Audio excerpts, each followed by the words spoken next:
Hi guys! For today's video, tayo po ay uminom ng JC Organic Barley. Ayun. At guys, every morning umiinom ako ng 2 sachet. Ayun, para ang ating katawan ay malakas at masigla. Chinek ko guys yung aking stocks ng barley kasi, ayun, kung ilan pa ba. At magdi-deliver ako guys ng 2 boxes sa aking UO kasi yung tatay niya ay may cancer. So ipapatry ko sa kanya guys yung ating organic barley.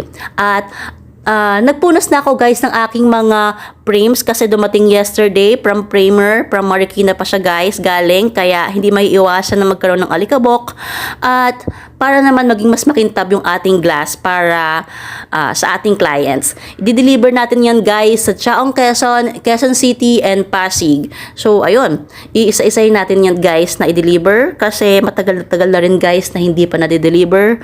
Nag-aantay na yung ating client. Ayun, punas-punasan.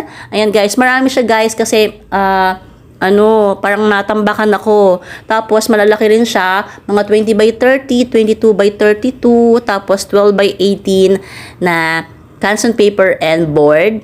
And ayun, pagkatapos ko guys maglalaban na ako. Hehe.